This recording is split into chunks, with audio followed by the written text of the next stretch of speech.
on the Edmonton Football Club, gunning their longtime equipment manager, Dwayne Mandrusiak. And I know we got a lot of viewers in Edmonton. Our statistics show us that. Aren't they number 4 for viewership? Always in our top 5. Yeah. Always in the top 5. Edmonton. The Edmonton sports community is buzzing. The media is trouncing the Edmonton football team for doing this. And the Eskimo alumni all over this because they love Dwayne. And my own personal story on Dwayne is every time the Riders were in Edmonton, I would stop by the locker room and he would have his feet up. He's kind of directing everybody around there. At 49 years with the club, you can do that. Yeah. Come on in. He always had a twinkle in his eye and a smile. And he was the papa of that Eskimo locker room for 49 years. Now, he wasn't in charge forever, but for as long as I've known, he was. And the way I'm looking at it is, folks, I spent a lot of time on the phone yesterday. Here's what's going on in the CFL that you don't know, although you should know if you were paying even casual attention. The teams are slowly bleeding out. They're slowly going bankrupt.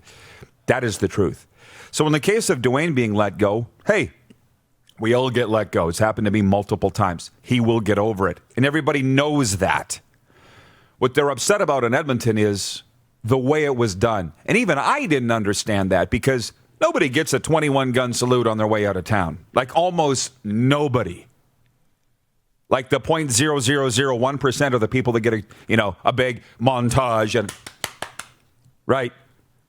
Most times it's see ya.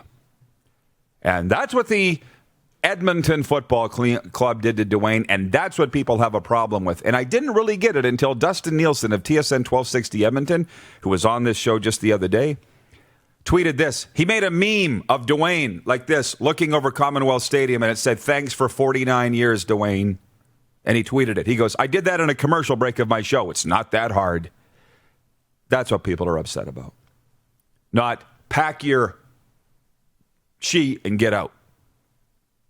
And they have a legitimate beef, do they not? Absolutely. I mean, I don't believe he was terminated for any wrongdoing or actions or anything, right? To me, it seems like it's all coronavirus, right? Pandemic, the team's struggling, and that's going to happen. There's going to be more that are going to come, right? But just, we understand. And the thing is, we understand that the virus and the pandemic is hurting your business and you have to make tough decisions. And, I might be let go or, you know what I mean? And that's okay. But, I mean, at least tell me that it was a tough decision and that you really didn't want to, and thanks for the memories. Otherwise, it feels like you never appreciated it all along and all the work and all the years. So, yeah, I understand why it's not sitting well with people. Well, Terry Jones, furthermore, we all know Terry Jones. He's in every Hall of Fame known to man. From the Edmonton Sun, legendary columnist up there. And he says this community-owned team has lost touch with the community. And there's room for that argument, I think, is letting go your 49-year equipment manager with not even an acknowledgement. The tip of the tipping point on that? Mm-hmm. I don't know. But that's pro sports now. That is, frankly, a lot of amateur sports now. It's not a thank you. And so on one side, I'm sitting there going, what did we expect? It sucks. I texted Dwayne. I haven't heard back, by the way. I'm sure he's got a flood. Think of the guys that he's worked with. Warren Moon, Matt Dunnigan, Damon Allen, Ricky Ray, all the greats that have come through there. By the way, I had a guy text me yesterday and say, "But Rod, this isn't the Eskimo way." I wrote him back. I said, "Do you understand that's not even a thing anymore?" And that might be the most tragic thing of everything. They have to create their own identity now, and they're trying to.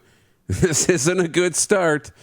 It's not a good start. It's just extremely cutthroat at a time that, again, I don't think anybody really has a problem that he's let go. I mean, some people do, for sure. They don't want anybody let go. But I think we can all be level-headed and understand people are going to lose their jobs. And that sucks, but we accept that. It's just the way they're doing it. Not good. And that is exactly the point. Yeah. The other thing in some of my phone calls yesterday, there are people that have been furloughed by the league and by teams that fully expect that they will have a job when the smoke clears. Because the definition of furlough, because we looked it up, nobody ever even heard of it until 2020. I know. So I had to Google it. And it says temporary layoff. I think that, yeah, it's temporary, but I think for a lot of people it's going to become permanent. It has to, because the numbers aren't there, which, by the way, another guy that I was talking to yesterday was an NHL guy, and he was saying, look at the NFL. Sure, they're playing right now, but with no fans, how long can this go on? In 2 years, they're going to be paying Patrick Mahomes with Canadian Tire money, because there's not going to be $45 million in the bank to pay him. There isn't. I know. That's where it's going, right? So that's for the people, unfortunately, there's a little bit of, well, they have to have me back. I'm irreplaceable in some people's minds. That's a problem on their end. You know what I mean? Mm-hmm. They just haven't sat back and, well, they haven't replaced me. They may or may not. There's no guarantee you're coming back.